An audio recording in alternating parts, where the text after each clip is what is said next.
Hello everybody and welcome to OmniPoke, the channel that brings you guys everything Pokemon. If you're looking for TCG live codes, make sure you check out the Potown store where you can use code OmniPoke for 5% off your order. Today I'm going to be taking a look at the newly revealed cards at the World Championships, particularly the owners Pokemon. The World Championships took place last weekend, and always at the closing ceremony they sort of reveal what's going to be coming in the next year or so of the trading card games and then some of the other sort of games as well. And yeah, the trading card game this year had its reveal, and it was the return of Owner's Pokemon.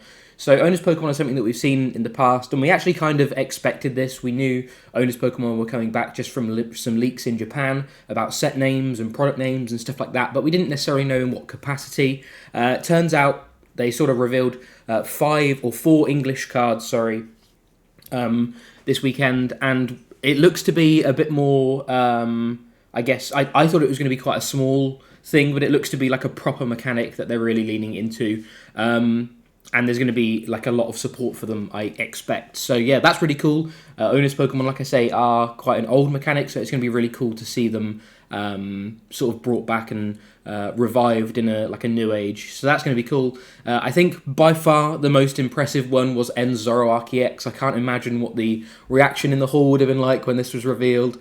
Obviously, Zoroark GX is a fan favourite card with that trade ability, and Zoroark EX does have that same ability. So yeah, insane for consistency.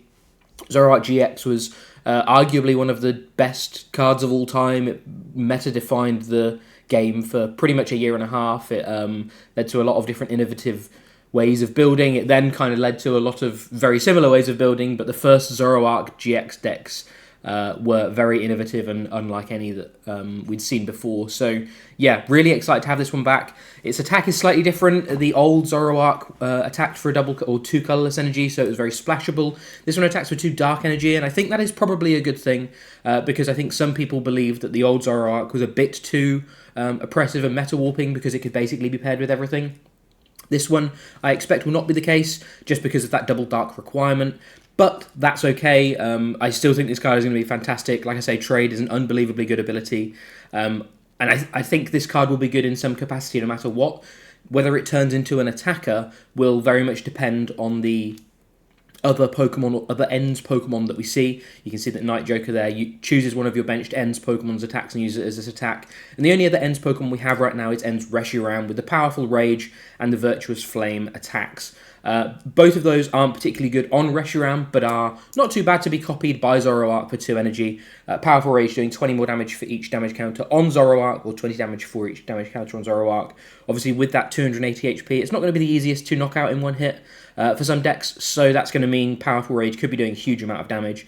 And if you're attacking for the first time and maybe don't have any damage counters yet, you can just use Virtuous Flame for a clean 170.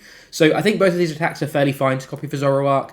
Nothing mind-blowing though. I think we're going to need to see if there's any other Ends Pokemon that are released that can also be paired with this. This Zoroark is kind of like a blend between, I guess, like a Mew VMAX copying Fusion Pokemon and then the old Zoroark, and both of those cards, again, were arguably the most dominant cards in their era. So I fail to see how this isn't going to be at least pretty good just from the ability alone, but I think there is a huge potential if we have a couple of other tools in the kind of Ends Pokemon that we're going to see. I think there is huge potential for this card, obviously.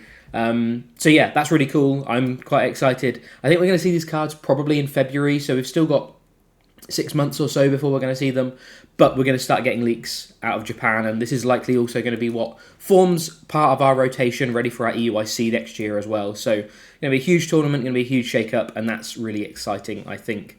We also saw a illustration rare of the Reshiram, which is just absolutely phenomenal. I need to get my hands on this card. This card looks incredible.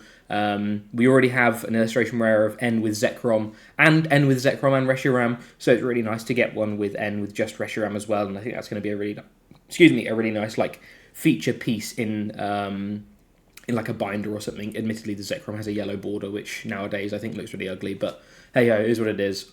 This art is phenomenal, and I really can't wait to see it in person. Looks like they're going to be hollow, the same as all of the other illustration rares as well, so yeah, I think this card is absolutely incredible.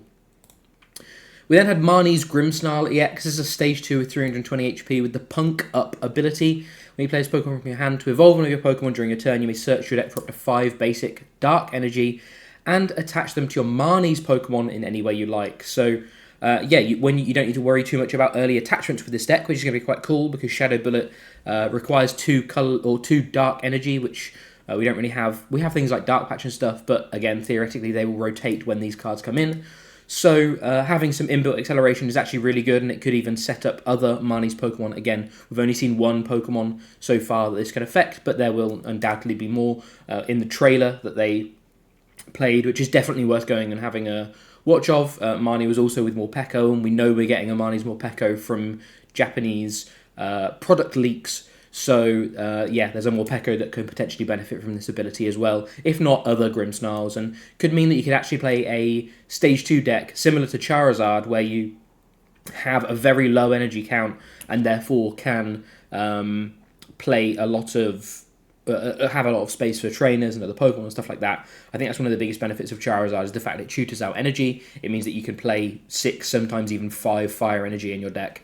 I think similarly with Grimmsnarl, you're going to be able to play potentially even 5 or 6, just because you're going to need to have prized 60% of them to not be able to, or over 60% of them to not be able to Shadow Bullet. Obviously, it's a bit of a worst case scenario, but I think this kind of ability means that you can do that in a similar way that Charizard does that now.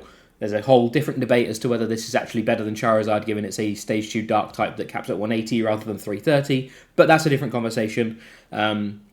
I think you can build the decks. I think the decks can have a similar composition, I guess, is the main thing to look at. And then Shadow Bullet does 180 and does 30 damage to whenever your opponent's benched Pokemon. Again, a pretty efficient attack. It's nothing to write home about on a Stage 2. I think the biggest benefit of this is just the fact that it accelerates energy, so it will just be worth seeing if there's anything that's worth accelerating to. I think if the Morpeko and there isn't anything overwhelmingly good to accelerate to, I can't see this being much better than Charizard overall, but there is, with these things like Marnie's in front of the name and the owner's Pokemon, there is huge precedent for this kind of thing to be carried across multiple sets. So even though we get some Marnie's Pokemon in the February set, I think we could realistically see Marnie's Pokemon throughout a few different sets, just an additional Pokemon here and there, the same way we saw like additional Fusion Strike or Single Strike or Rapid Strike cards across sets. I think there's huge potential for that. So yeah, not one to completely write off, but I think initially it has a hard time comparing to itself to Charizard, given that their abilities are very similar and this attack is worse. But yeah, one to keep in mind for any other Marnie's Pokemon that are revealed between now and then. And then finally we had Lily's Clefairy EX, which is a basic 190 HP Psychic type EX Pokemon with a Fairy Zone ability that gives all of your opponent's Dragon Pokemon Psychic Weakness at ×2. I think that's really, really good for the likes of things like Raging Bolt, which are pretty tanky basic Pokemon. You can see Lily's Clefairy has 190 HP, Raging Bolt has 240, so there's a 50 HP discrepancy there. So I think it's really going to be really good for those. Obviously, it's unlikely that this will have any effect on Regidrago because of when we're expecting these cards to release and rotation. But if there is a world where there is some overlap, I guess this also helps against Regidrago and stuff. But I think realistically it's going to be primarily targeting Raging Bolt, which is one of the better aggressive decks in the format right now. So that also has the benefit of actually being quite the main attacker actually being quite tanky as well. So being able to potentially add this into Psychic decks to help with those is quite cool. And then Full Moon Rondo is an attack that we have seen before. It's 20 plus 20 more for each damage for each benched Pokemon, similar to all of the legendary beasts. All three of those were good at some point. Entei V is still splashed in decks here and there. So we know this attack is good, and when it's paired with a good ability, it typically goes quite well as a 1 energy attacker or 2 energy attacker, a basic attacker is what I should say, particularly one that's splashable. Given that you only need to play Clefairy to activate the Fairy Zone ability, and then Full Moon Rondo doesn't really need that many benched Pokemon to be able to knock out things like Raging Bolt. This could be a very nice sort of tech attacker for any decks that are running some kind of hybrid of different energies, some energy acceleration of different types, things like the glass trumpet and stuff like that you can then move off. This could be a really nice tech attacker for those dragon matchups, being able to just dispatch dragons quite quickly now with the Fairy Zone full moon rondo combo. Say that 10 times quickly. Yeah, so I think this card is really good. I think this card has a decent amount of potential. If dragons continue to be quite good in the meta, obviously, like I say, it's unlikely it's going to be affecting Regidrago, but there is a world where it could potentially. So again, that's only going to make Clefairy even better. So yeah, we only saw 4 cards, but I think all 4 of those cards are pretty interesting, and I think it leaves the door open for a lot of very interesting cards going forward. They also teased, I don't know if they've got it here, they have got it here on Poker Beach, they also teased at the end a rocket symbol with Mewtwo on it, which is something that, again, we actually expected, because there's a Japanese set coming out that mentions Team Rocket explicitly, so we expected a Team Rocket set coming forward. It looks like Team Rocket might have captured or done something with Mewtwo, and there will be some kind of Rockets Mewtwo coming out, which is cool. Yeah, it looks like the Glory of Team Rocket is the name, which I think we're expecting. I don't think we have. We don't have a release date yet, but the Battle Partners, which is where all of these trainer cards come in, is going to be the first Japanese set of 2025. I think it releases at the end of January, so we should start seeing leaks for those in December, which feels still quite far away, but we do have 2 more sets to go before then. We have Stellar Crown and we have Surging Sparks, I believe it's called, and we don't know all of the cards for those yet. So still plenty of cards to come, but they usually tease the first set of the next year at Worlds, and this is what we saw. The only other thing I briefly wanted to mention is that we did get a release date and some more images for Pokemon Pocket, which is quite cool. I'm quite interested in this project. I really don't know too much about it at all. The one thing that I have noticed, particularly in a lot of these trailers, is I feel like we haven't had a huge amount of gameplay. We've seen some screenshots and some sort of quick teasers and clips and stuff, but I feel like I want to see like a full game of Pokemon Pocket played. I don't think there was any. I don't think you were able to play the game at Worlds. You're only able to open boosters, but yeah, we did get a release date. I believe it's the 30th of October. It doesn't say it here, but it's the 30th of October, I believe. So that's quite exciting. There's some really, really nice cards. This Mewtwo is absolutely stunning. This Eevee looks great. There's some really nice cards. There's the Moltres that they've revealed before. There was an Articuno revealed as well.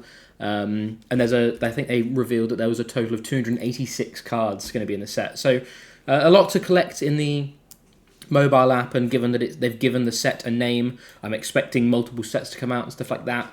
I think this is essentially going to be a competitor for things like, I think it's called Yu-Gi-Oh! Battle Duels, someone correct me if I'm wrong, or Marvel Snap. It's meant to be like a quick way of playing the TCG. The rules are, I think, a lot more simplified to the TCG. These attacks are a lot simpler. You don't attach energy, you just have an energy zone and that kind of thing, similar to mana and stuff, I guess. But yeah, I'm really interested to see what this or how this turns out.